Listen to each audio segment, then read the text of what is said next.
Yay! Hey, we're We're on. up, and when you see it, go ahead and post it live to yours. Okay, I will. It is on mine actually. It's already up. Yep. All right. I can't see myself, but that's okay. Hi, everybody. Thank Hey, you guys everybody.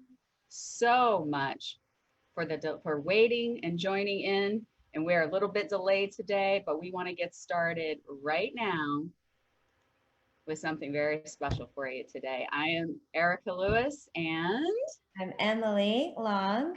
So happy to be here. we are happy, and we're thank you guys for hanging out with us today on building bridges where every voice is valued. So without further ado, let's get started with today, getting comfortable with the uncomfortable. Yes.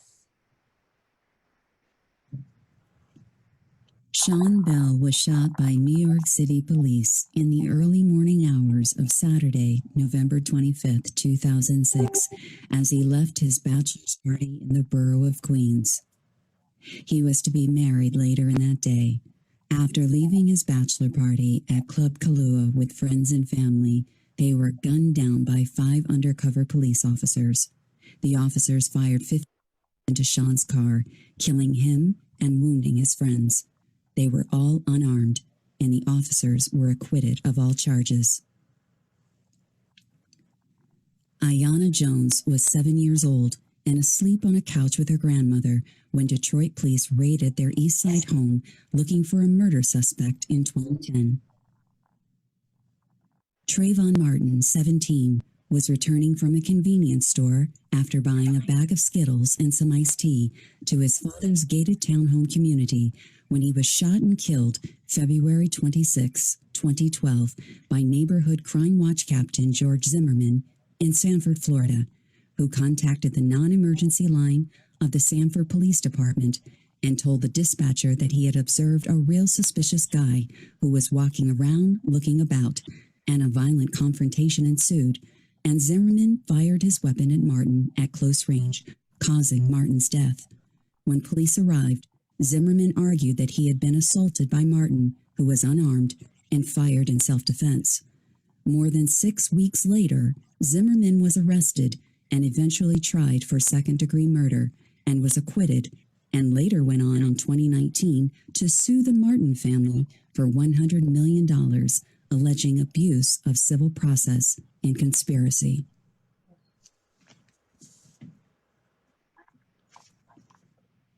Eric Gardner dies after he is wrestled to the ground by a New York police officer on suspicion of illegally selling cigarettes.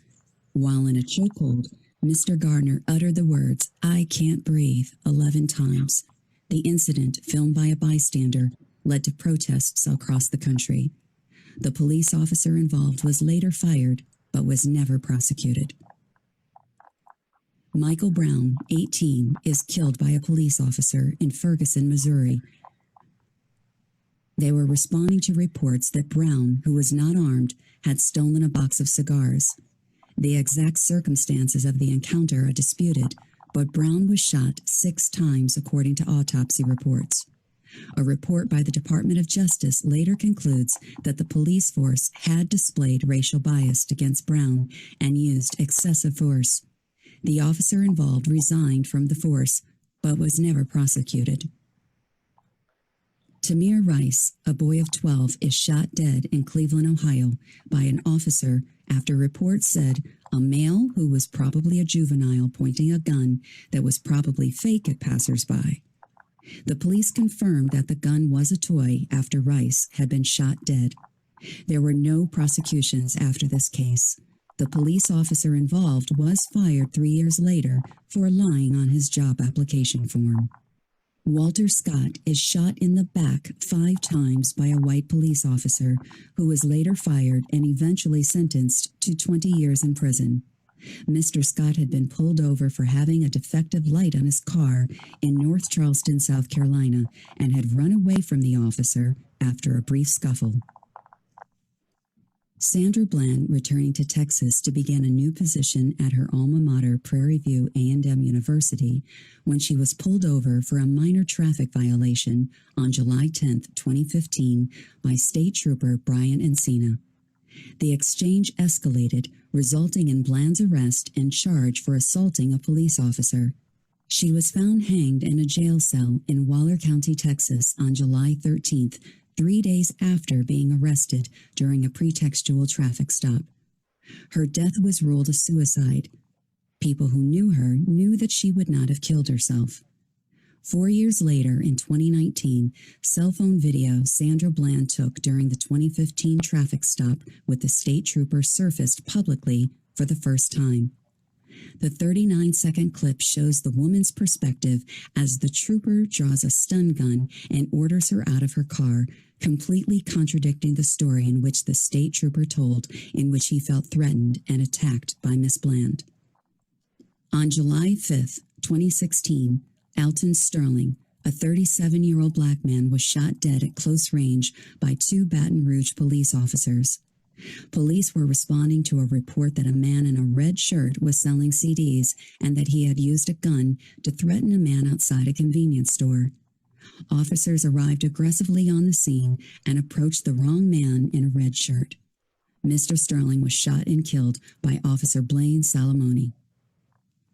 On July 6, 2016, Philando Castile, a man whose only crime was having a busted taillight and a legally licensed firearm, which he announced to the officers when first pulled over.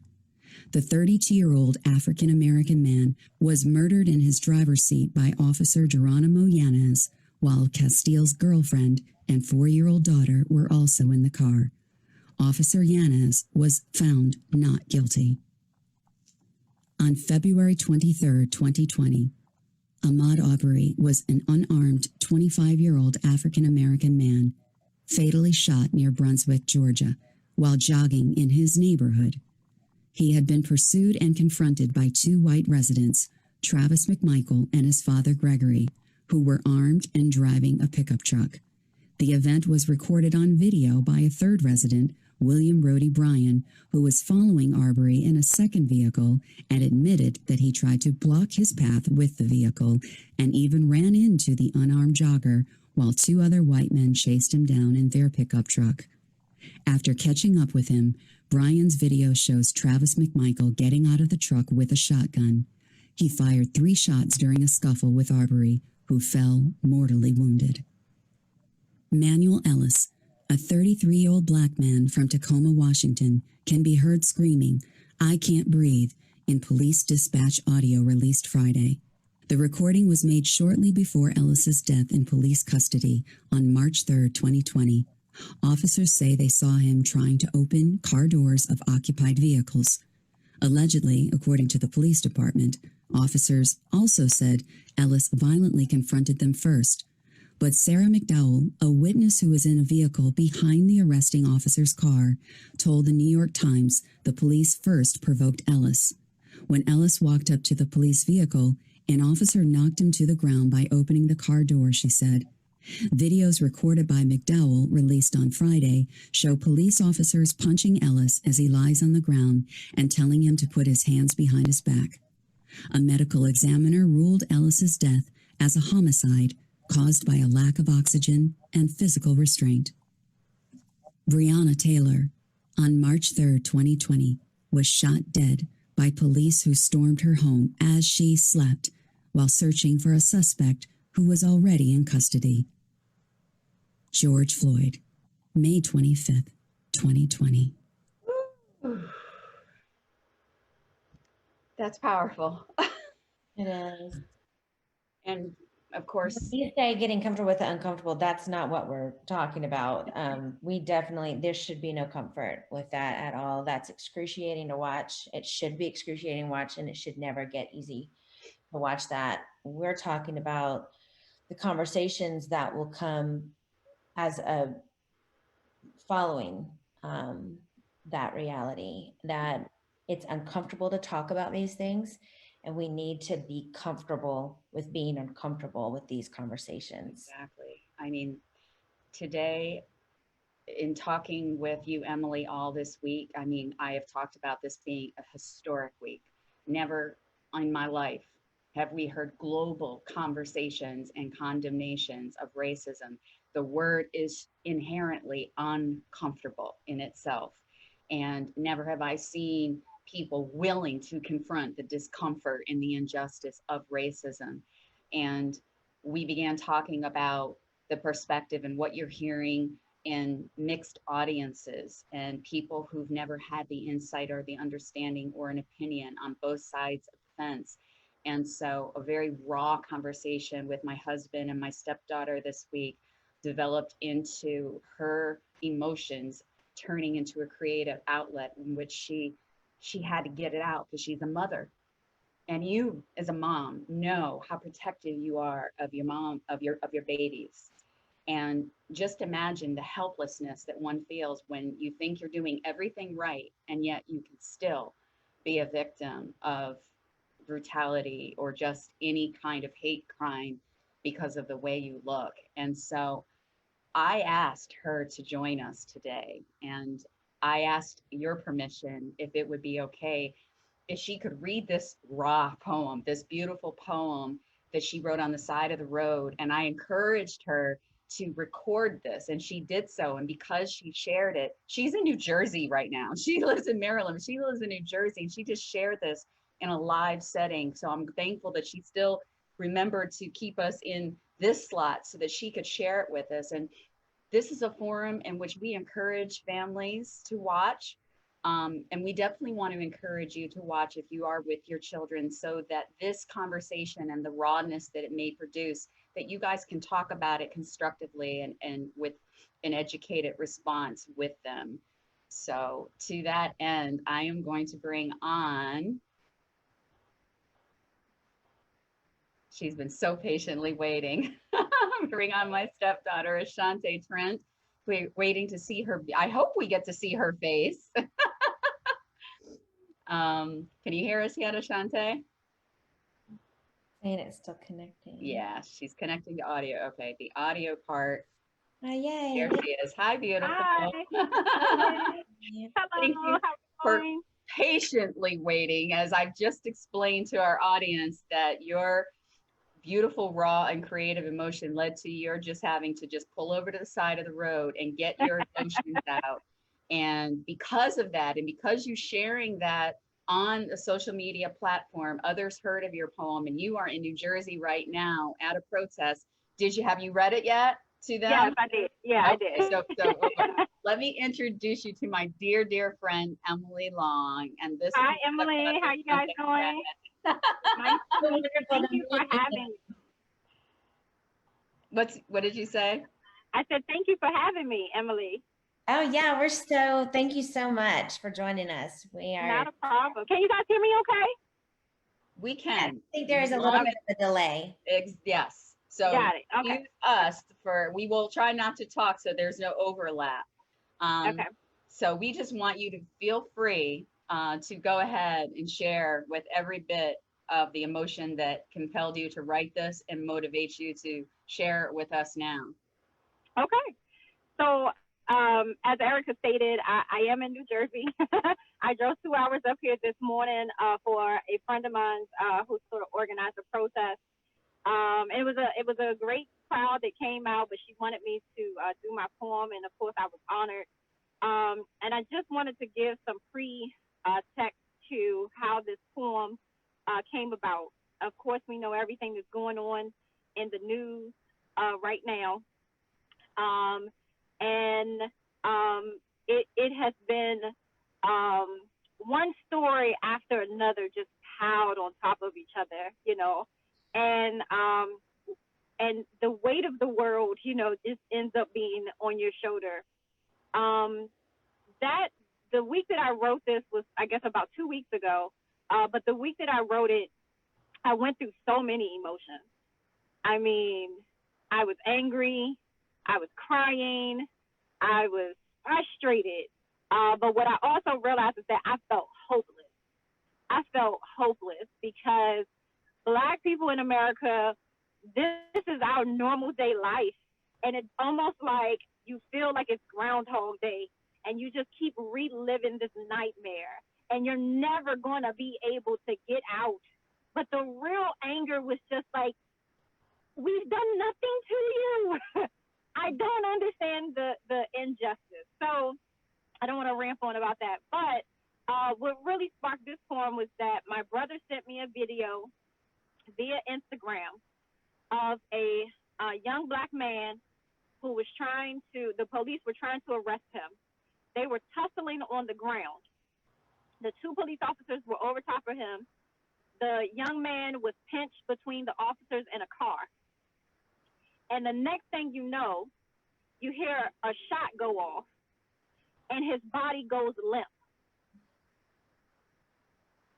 And it hurt my heart to watch this man die. To watch this man die in front of me, and I am a witness to this. And I was driving, I was on the highway, and I was leaving work, and my mind is going 100 miles per hour, and I literally had to pull over to the side of the road and write this poem. So the poem is called In Case of Emergency, and it just helps me to also get my feelings out as well. So, all right. Whew. I can't take to see another brown body laying limp on the ground. I can't take to see another brown body being tossed through the crowd. Struck by a car labeled 911. I thought 911 was for in case of emergency. Thank you for calling 911, where every white police officer has permission to kill Blacks with their guns. Emergency, emergency. America, you're in a state of emergency. Dispatcher, can you please tell the police to stop killing me? Get down now, boy, get on your knees. Get down now, boy, you gotta plead. Get down now, boy. But officer, I can't breathe. I can't breathe. I can't breathe. Can you please take off my neck, your weighted knee?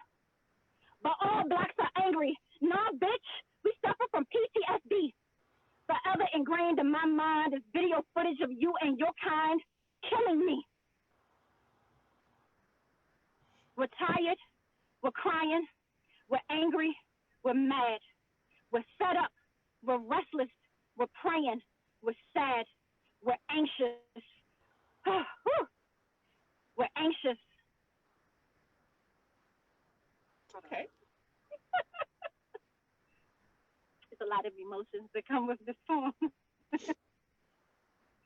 And it takes a lot not to cry every time I do it. I know.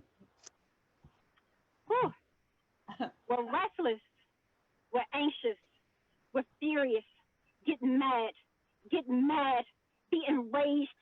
It's open season on Blacks, and every white person has a past.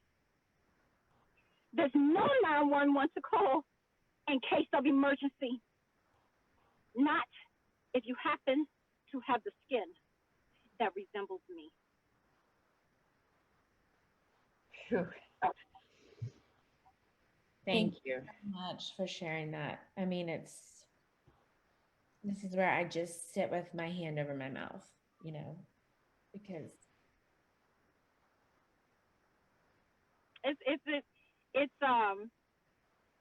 it's rough for everyone right now, I'm sure. I know for me as a mom of two brown girls, parents right now, we don't know what to tell our children. And I am not against police at all. My youngest daughter, her father is a police. He works for the Metropolitan Police Department of DC. So I can't be against police. But what I am against is racist people that hide behind the shield that protects them. What I am against is America giving permission to kill us because you think we are a threat. You think that we are a danger. You think that for whatever reason, you need to be afraid of us. And when Black people say that they are tired, we are tired of defending ourselves when we have done nothing. When we have done nothing. We have watched. We have waited. We have cried. We have prayed. We have waited for due process. We have marched quietly in the streets. And I'm talking about for decades. We have waited for America to do right by us. But yet, one by one, we keep seeing footage, just keep replaying of our brown and Black brothers and sisters that have done nothing to deserve execution in the street or in their home or whatever it may be. Because as police, I did not know when we passed the law for you to become judge, trial, and jury. I wasn't around for that memo. And I didn't know that that was part of your job, to execute us in the street. So I feel as if for George Floyd, that was the camel, what is it, the straw that broke the camel's back. Because we literally sat here and watched this man cry for his life. But for Black people, we've watched this video of other Black brothers and sisters over and over again do the same thing. I can't breathe. I can't breathe. Please take off my neck your weighted knee. It is a nightmare that we wake up to. And as a human, if this doesn't break your heart, because you don't have to be Black and you don't have to be white and you don't have to be purple, but as a human, if this doesn't break your heart every time you see somebody die on camera, you most likely should go check yourself into a mental institute because you are a serial killer. There's definitely a disconnect and something is very wrong if your heart is not broken. And that's, the hope that I have is that for the first time in what I can tell. So when Eric and I've talked about this, when Black Lives Matter was founded 8 years ago, and that really became, on the mainstream media, that was a phrase that people were hearing. And the initial kickback was all lives matter, right? It was like at every single turn, that was the kickback. And I was having these conversations with my other white friends who were, really pushing back on me and others who were saying Black Lives Matter. And that kind of died down, and there were a lot of different variations. Then people wanted to say Black Lives Matter was a terrorist group and all those things. And so it had to keep being like, no, go back to the founders. The founders are mamas who lost their babies. Go back to the founders of the movement. That's what we're talking about here. So now that this has come back up again, and there's a mantra, there's a shouting in the streets, Black Lives Matter, I'm not really getting that pushback now about all lives matter. So that's good, right? We've seen some progress there. Praise God, we've seen some progress there. But one thing that is interesting, the conversation is shifting, and it's an important shift, is that now the conversation is systemic racism a thing? Is illicit bias really a thing? Now, we know that is the foundation of Black Lives Matter. That's the point, is to say, this exists. This is a problem. This needs to change. This cannot continue. But those who just wanted it to go away weren't really paying attention to what was underneath the surface there. So now the conversation has evolved, and it's matured, and it's come with a lot of literature, and it's come with a lot of documentaries that are, I was just watching 13th from the Netflix. Yeah. This is our life. But this is our life.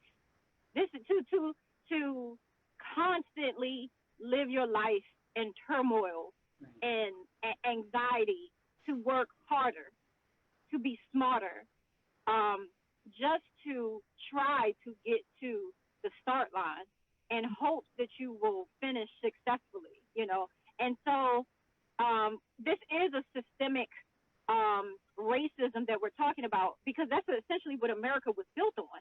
Yeah. And until you confess your sins, until the nation confesses their sins, there can be no healing.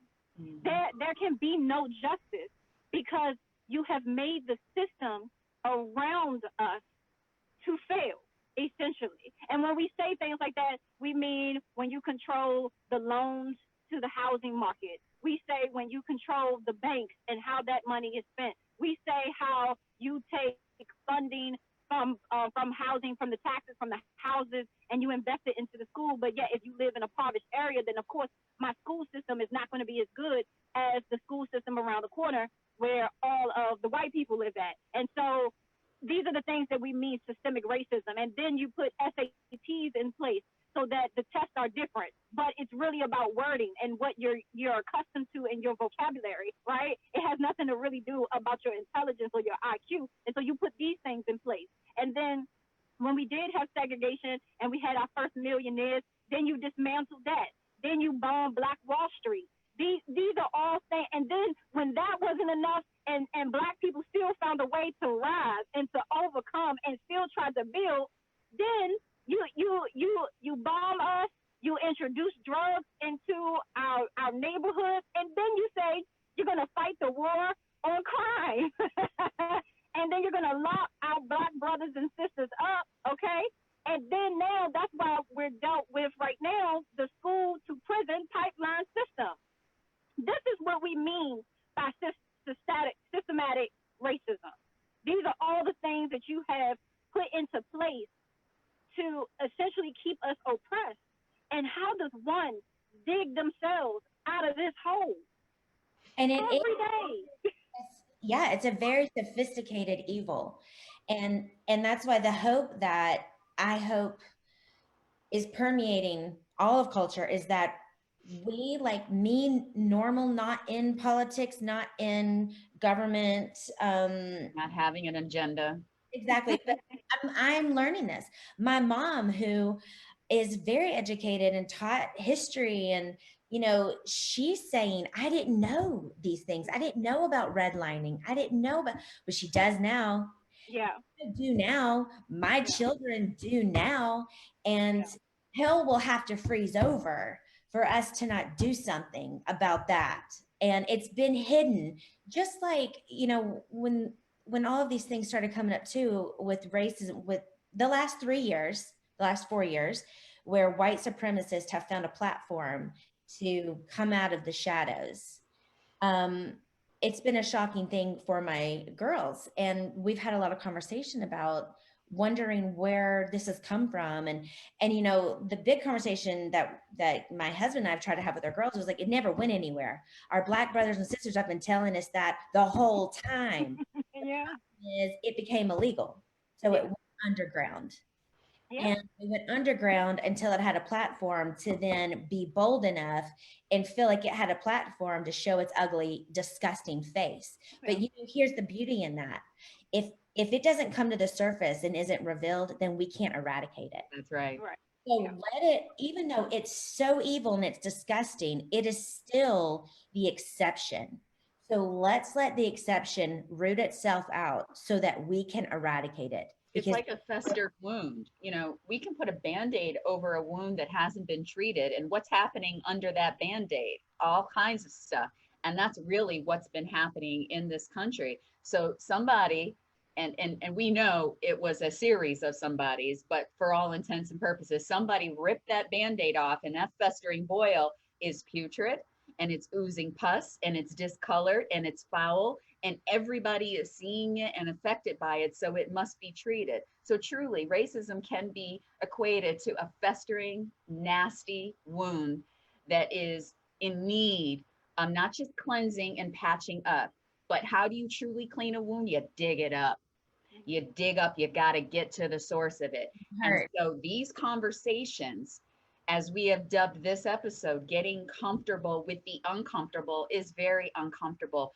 But I will say this, Ashaunte, I think that you and your dad and other people, and let me preface this again. Last week I say society has probably about 8-10 years ago coined the term people of color because it sounded safer than saying Black people.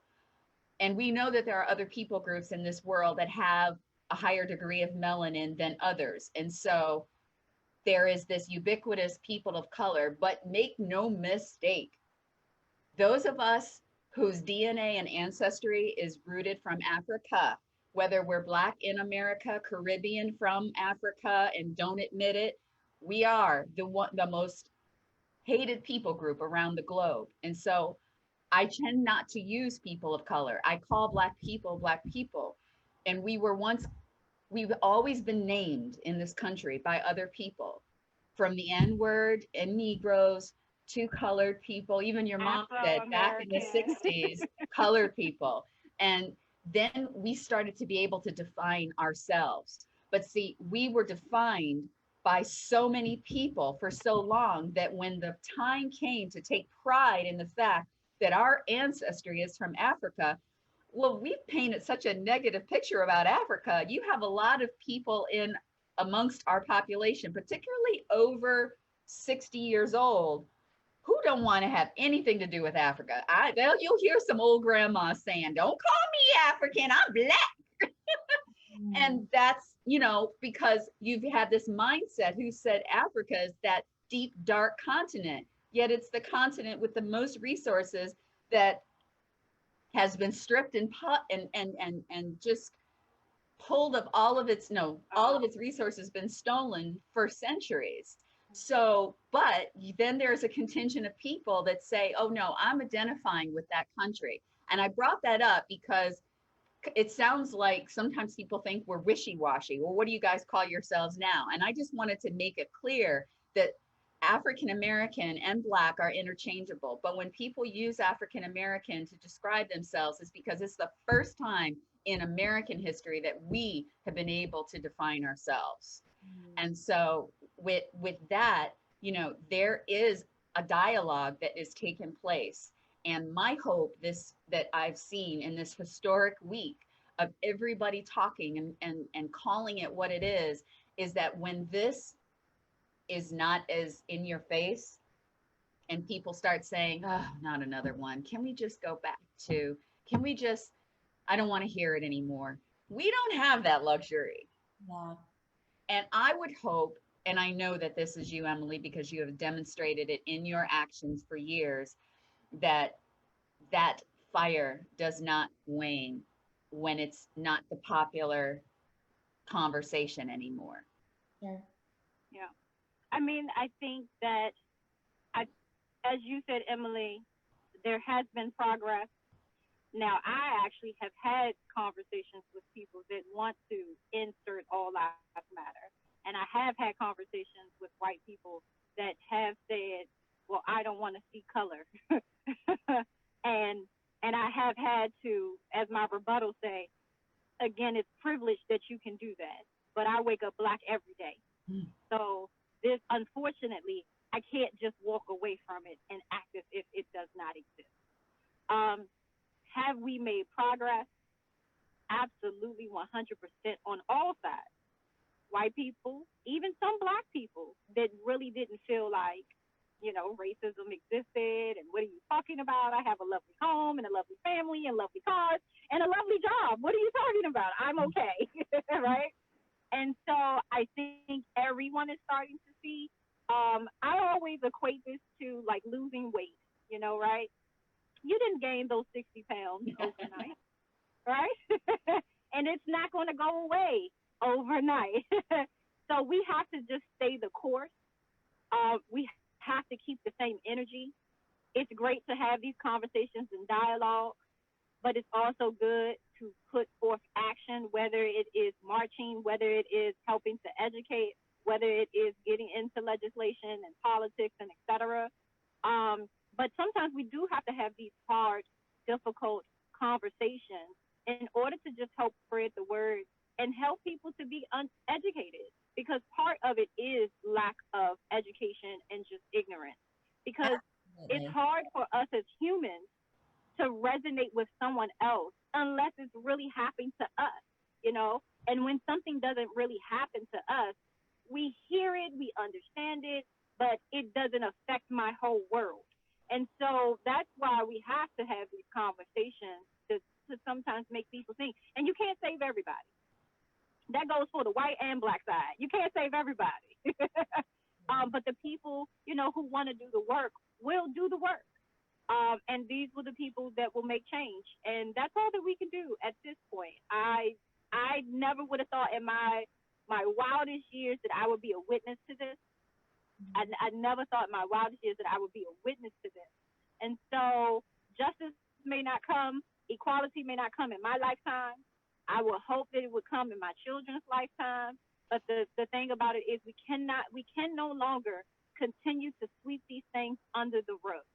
The only way that South Africa and Germany were able to eradicate themselves and to heal from their sins is one, admitting it, two, apologizing for it, and three, following that apology up with actual action.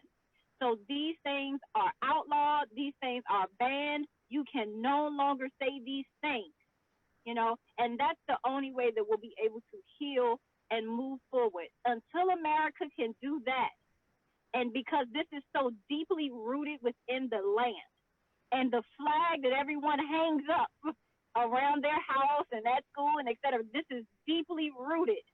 You have to dismantle the whole entire system in order to give us justice, because we are the ones that suffer. Yeah. And that's if anyone cares to go that far. I mean, we are talking about creature comforts, and human nature is like, as I will do this as long as you don't mess up my thing. And that's human nature, truly. Yeah. You know, you have some Black people in the workplace who have obtained a certain position, and another Black person comes in and they don't get along, and it's like, don't mess up my thing I have here. I have reached a certain level. So we have, it is on all sides where we have to be willing to have our comfort level disrupted, you know. And particularly Emily and I talk about our commonality is our love for Jesus Christ. And so for Christians who profess their love of Jesus Christ, but can still walk in divisiveness and support things that are divisive and are totally anti the word of God, there needs to be a mirror put up, and there has to be a reflection of the God that we say that we serve. And I'll never forget this. You know, the Bible says that there shall be no graven images. And of course, I grew up having many images of a blonde-haired, blue-eyed Jesus. But I had this one friend whose sister took mirror glass and she broke it. And she would take the pieces of mosaic mirror pieces and put it together in the shape of a head and a crown. And when you hung that piece up, what did you see? A reflection of you, because that is truly Jesus in me, in you, in you, in you, in you. And when we remove the political, socioeconomic agenda from the American Christian agenda, maybe then we can unify and we can see God's heart in all this, because our assignment is we are to be witnesses to the world. But right now, the world is laughing at the Christian voice, because the Christian voice, not everybody, but the most pronounced and amplified voice is not speaking this message, Right. is not showing action of unity. And of course, historically, they've been ones to create that division. Mm-hmm. So these are the conversations in all forums. And understand this, everybody. It may feel like it's very uncomfortable when you feel like you're getting picked and nicked, but it'll feel better. Put some calamine lotion on, put on your big girl and big boy pants, and let's get in this together. Yeah. I mean, I feel like these are the teachable moments. Even we were at the march yesterday, and we had two little ones with us, and not long into it, the complaining started with how much is this gonna be? It's hot. When do we? And I said, that uncomfortable you're feeling right now, I want you to really push into it, because that little bit of uncomfortable you're feeling does not even begin to compare to the uncomfortable of the society that our Black brothers and sisters live in. So I'm okay that you're really, really uncomfortable right now. We're going to keep going. We got about another hour and a half ahead of us of you feeling really uncomfortable. So I want you to really remember this moment, because when we're finished, we're going to go get ice cream and go home, and you feel privileged. Yeah. But it's like, these are the moments, that moment that you're feeling the pain, that moment that you're feeling the uncomfortable, that's the place where you push in. That's the place where on the other side of that, you can run away from it if you want. It's not going to go anywhere. So you can either be a part of the solution or you can be a part of the denial, which is the problem. Right. Emily, can you share how it was last week when we first did this? You had something on the table socially on Sunday and already planned with friends, mutual friends, and your precious daughters wanted to go to the march that Leesburg, Virginia, folks. Do we know who Leesburg, Virginia is named after? Okay, it's a beautiful place with beautiful people. But yes, they were having their protests, and I want you to share how that exchange went and what the fruit of that was. Well, it was so interesting because our friends, we had set up a time to have pool time together about a week and a half before that. And it was definitely before George Floyd was murdered. And the friends that were coming over are some of our Black friends who we have known for, gosh, 13 years. And that's how Eryca and I met each other, actually was through them. Jason Upton was Same time. but we were anyway, they're just precious friends of ours. And so my daughter was like, "Oh, Mom, there's a march in Leesburg today from 3 to 5." And I said, "Baby, that's when our friends are coming over." And she was like, "But Mom, this is really important." And I said, "Sweetie, it is really important. And if that is the best people can do, to say this is not okay, and I stand beside my friends, my Black brothers and sisters who are suffering, I'm here to walk beside them. If that's the best someone can do, then that's exactly what they should do. And that's what we would be doing if we didn't already have plans.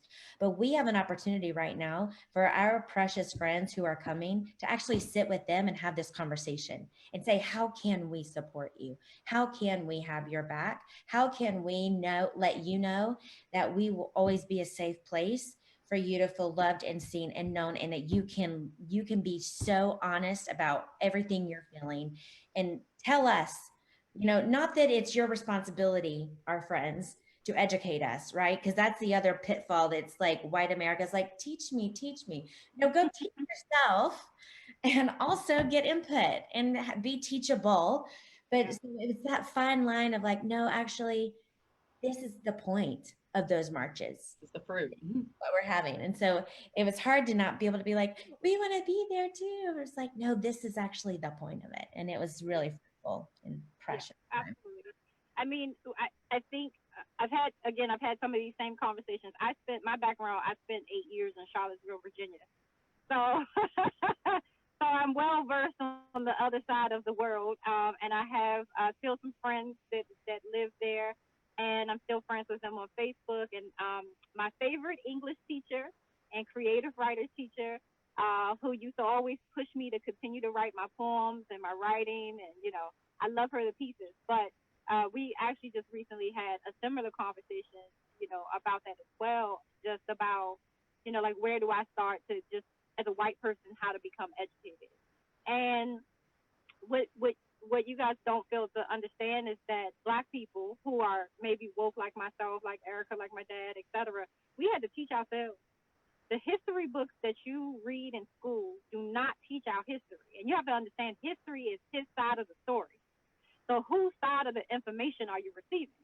Well, you're going to get the side of the winner, of course.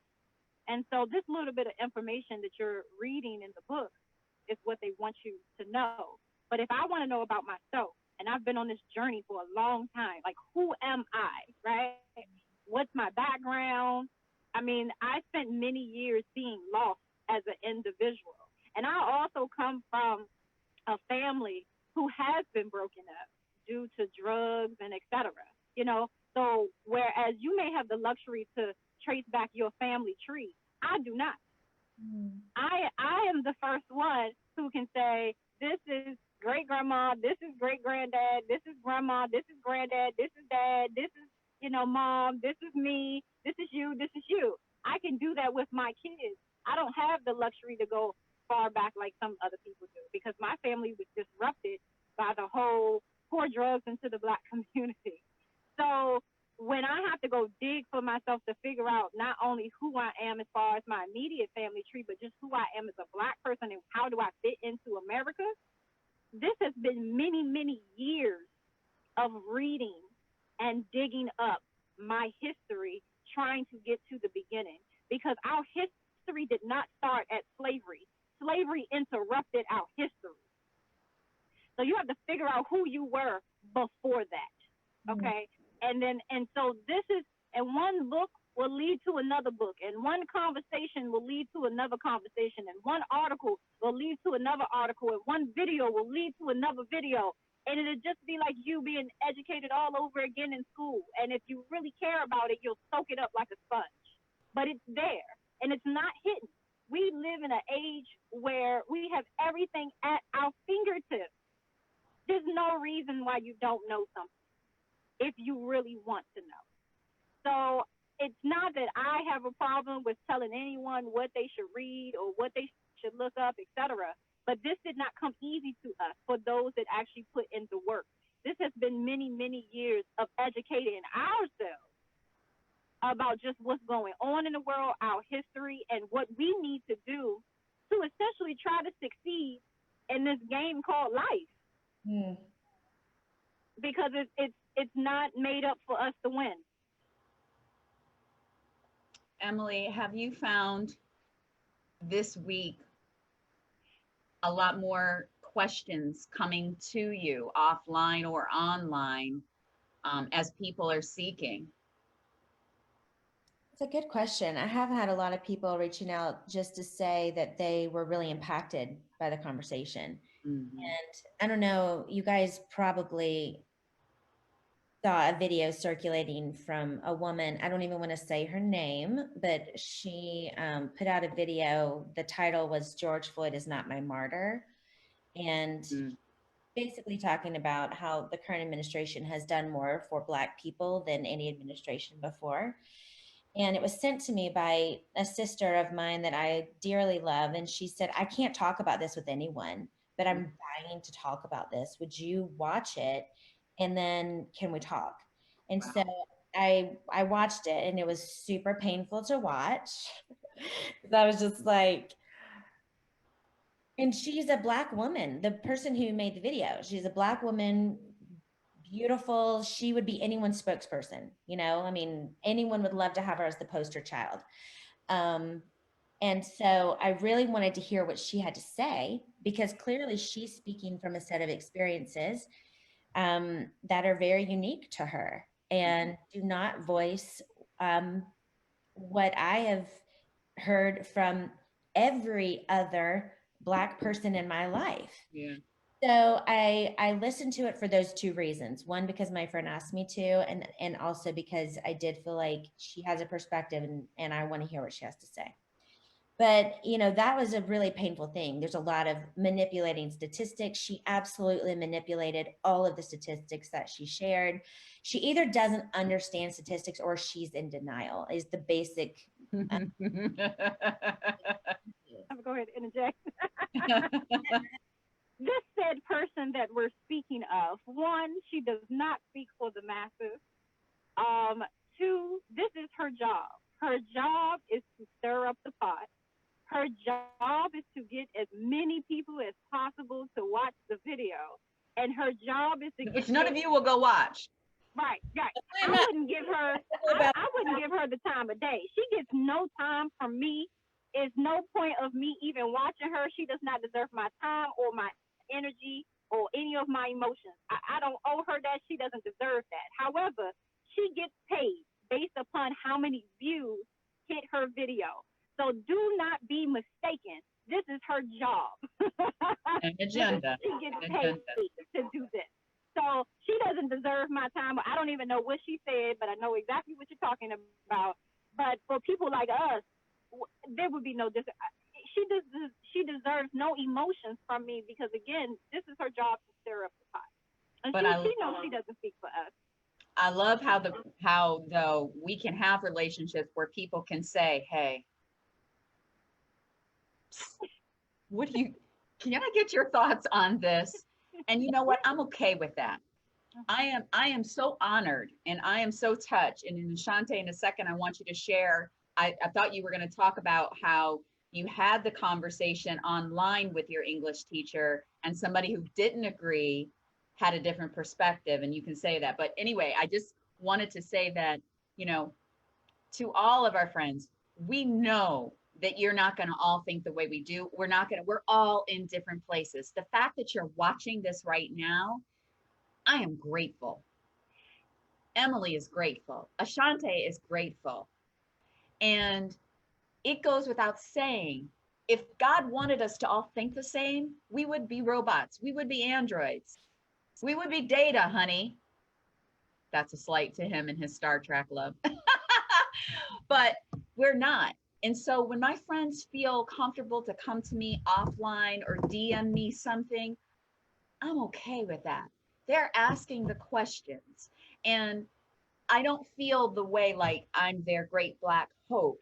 They're being genuinely sharing with me information like, hey, I found this. May not say what's your thought. They're just like, look, I found this. And they're so excited. And that tickles me because, again, it creates the conversation. And for me, when I came to DC to go to Howard University, I knew the environment from which I came from. I did not know that there was omitted information from the history books and from the curriculum. So when I come to a historically Black college and I get the full story, including the non-omitted information, it was like, what? And so that's where I've pointed some of my friends. Don't focus on this on just the shortest month of the year, Black History Month, February, but there's always information that you can find to add to your knowledge base on an ongoing basis and incorporate that in just general knowledge. So like when Columbus Day comes around and, you learn the true history of Columbus and how he bumped into the country that was owned and occupied by the indigenous people. It may not be such an occasion to celebrate it. But if you don't know because you've only been told one thing, then that's another. So Ashaunte, what was the healthy exchange that happened this week with you on Facebook? So the week, of course, that George Floyd was murdered, the unrest, of course, it poured out into the streets. And then you had the looting and, et cetera, during the march. There was a post that my English teacher, she had posted. It was a Twitter. I pulled it up because that was like last week, so I wanted to make sure I remembered correctly. But it says, how does looting and rioting and destroying your own community bring justice for anyone? And then somebody responded and said, well, I don't know, but we tried peacefully kneeling and y'all had a problem with that too. So the thread then started with someone that I do not know, but he is a white man. And he commented and he said, that's blaming many for the actions of a few. The people involved deserve to be investigated and tried. One innocent person was murdered. So rioting and looting is going to get people hurt. And it did get another person looting and killing. So he just goes on to talk about how, one person was murdered, but yet you're looting and you're rioting, and that's just going to get more people killed. And, this isn't the way that, things should be happening, basically. He said, this is a time for the country to come together, not fall apart and turn against one another. So I'm reading this and I'm like, well, what world do you live in? Because they've always been against us. When you say together, we haven't been together. We've never been together. So that's why it's like when you say make America great again, for who? Who are you making America great for? Because it's not great for us. But I'm also tired of hearing, you know, well, a man died, but the looting and the rioting isn't how you should be expressing yourselves. There should be no but after someone has been murdered. What you should say is that the looting and rioting is a shame, but a man died. A man was murdered by the police. That's what that conversation should be. So, of course, this struck a chord in me. And so my response was that you are sadly mistaken if you think that this country has ever been together. We've tried to peacefully deal with racism. We've tried no violence. We've tried due process. We've tried trusting the law. Like, I remember waiting and watching the Trayvon Martin case. I remember watching this. And I remember how Black people did not pour out in the streets and were angry. We waited for due process. We did what we were supposed to do. And so we've tried marching. We've tried kneeling. We've tried protesting with our money. You don't respect our lives, and fine, you don't respect our dollar. At this point, we are tired. We are tired. And I shouldn't have to explain this. So he goes on to have his rebuttal. And so I said, understand this. Humans only resonate with violence. No change has ever come from peacefully sitting or demonstration. The March on Selma was successful because of the violence that was portrayed for the first time on camera, and everyone got to see it. The March on Selma was not successful because they marched. It was because of the violence. And so the civil rights movement within itself was successful because of the violence. Even though MLK would preach nonviolence, it was the energy of the Black Panthers, and it was the energy of Malcolm X and the brothers that said in the big house or the White House that we got to do something about these Blacks. It was never about being nonviolent. If we were nonviolent, honey, that would get us nowhere. It's all, humans have never, ever been able to resonate with anything but violence. Well, your dad says the Tea Party was not a tea party. It was The a Boston riot. Tea Party was a free Boston was a riot. It was a riot. It was a rebellion. The whole reason why Europeans are even here in America is because you rebelled over there in Europe. You wanted to be free. I wanted a better land, and so I'm going to go find a new place to live. The whole reason Europeans are over here to begin with. And then you didn't want to work the land, so you decided you were just going to go find some Africans to work the land for you because you was too lazy to work your own land. So the whole reason that, again, we're here just to touch on that conversation again, if you look at history, and we're just talking about history of all nationalities, no one else marches. Do you hear about them in the Middle East marching peacefully?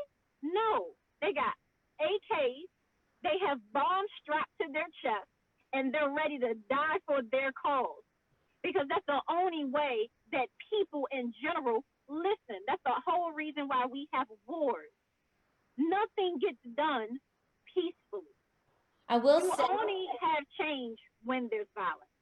I understand what you're saying. I definitely do. And I think, the images that I remember seeing are those men. I grew up in North Carolina. And so one of the stories we did hear were the men who sat at the counter where they were not allowed. Now, some could say that they were violently disobeying the law, right? Because they were sitting somewhere they were not supposed to. And so in that sense, it could be considered a violent reaction to the law.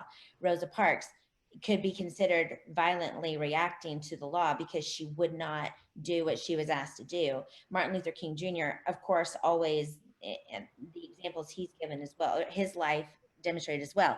I will say that one of the exceptions to that is Mahatma Gandhi, where it was through, now again, you could say it was the violence of the fast, right? I mean, there was violence on their own bodies that they were taking a stand, and it revolutionized the country.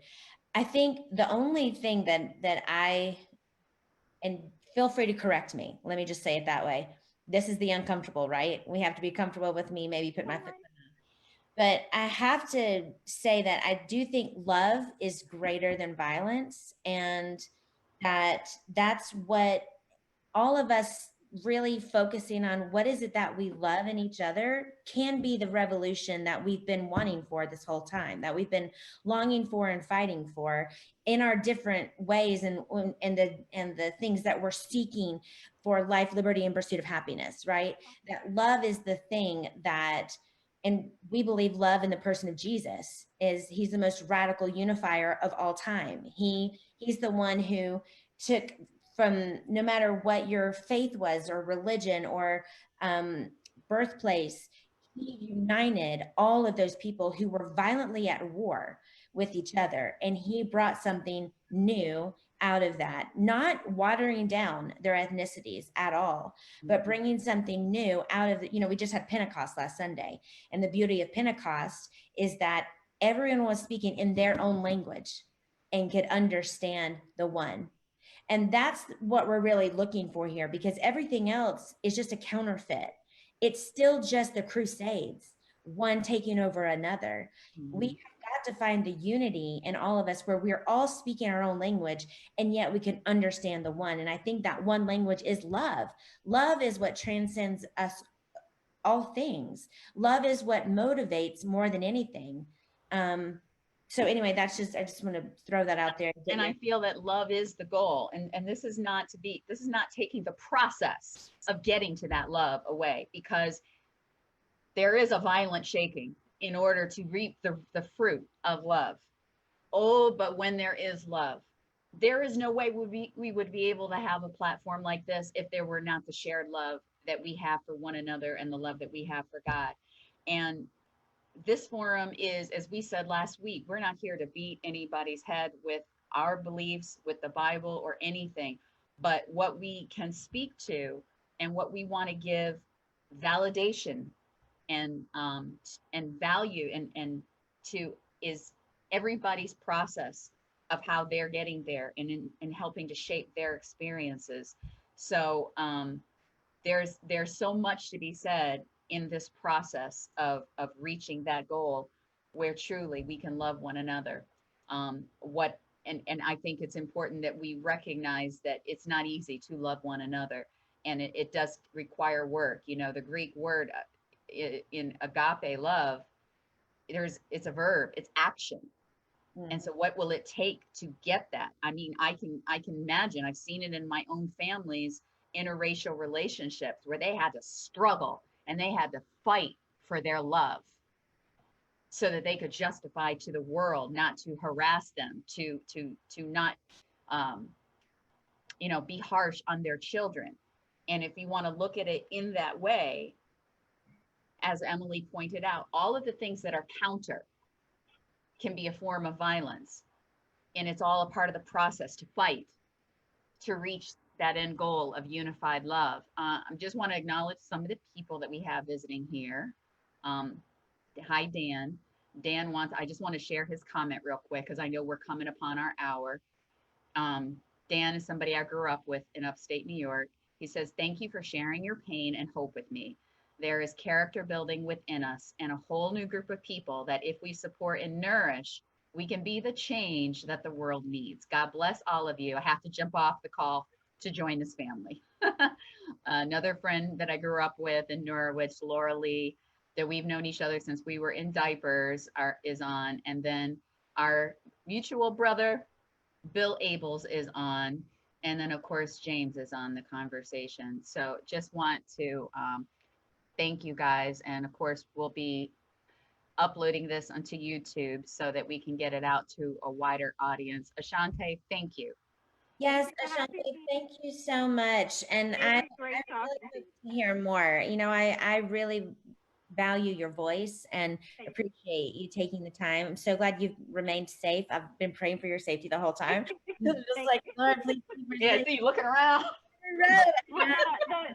So the girls are actually with me. Oh, Yeah, so they were hanging out outside, while I jumped on this call. Because again, literally, we went from the protest. I had about 10, 15 minutes to just scarf something down real quick. And then, so we're sitting in the Target parking lot, so I can do this call. And then we're going to hit the road thank and you. head back down. So, no, it's been my pleasure to, have me on. And it's been, I don't write as often as I used to. But lately, anytime I write, it's just to get emotions out. And so lately, of course, it's just been pouring out because, we are filled with so many emotions. But I do think that love is definitely the end goal. But love right now is not enough. And so I just want to clear up. I'm not promoting, violence, but this disturbance of the peace, is what brings about change, because that is what makes people uncomfortable. As Eryca stated, my peace is being disturbed. I just want things to go back to normal. Well, it's not until you do right by us. I don't know if you guys have seen The Color Purple, but Eryca, I know you have. So until you do right by me, everything that you do to me is going to happen to you. So, it's a good day. It's a brighter day. There is progress, but we just have to stay the course. We have to continue to educate. We have to continue to talk. We have to get involved. We have to vote. We have to get involved in legislation. And I think we have to call out anyone that continues to spill racism. And that's just what it is, bottom line. I don't care what your profession is. We have to continue to just figure out the way to come together and to just accept each other as human beings. They want to live and prosper and build families and love on our families and just, enjoy a good day just like anyone else. Absolutely. Awesome. Thank you for that. So drive home safely, okay? Thank you. Thank you All so right. much. Thank Okay, you. guys, too. All right. Bye-bye. Bye. All right. So that was Good stuff. I good mean, stuff. I feel like we just kind of like a teeny tiny Yeah. scratch on this, but that's why we're doing this every week. Yeah. And And thank you for- everybody's in a different place.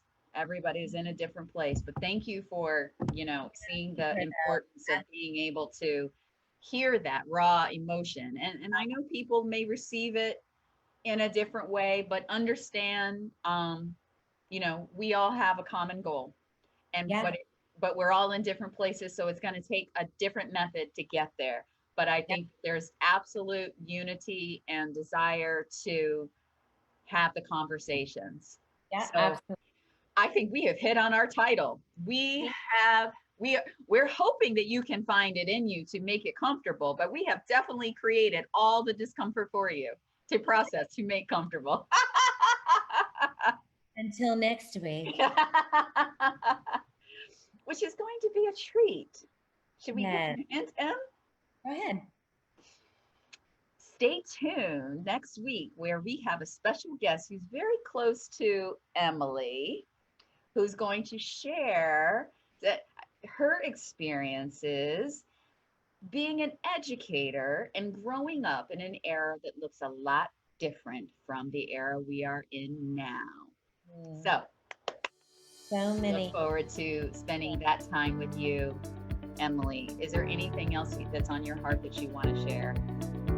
I think a beautiful way for us to end these is the beautiful declaration that the Christ in me sees the Christ in you, and the ground we walk together is holy ground. I love you, my friend. I love you too, sis. Bye. Thank you, everyone.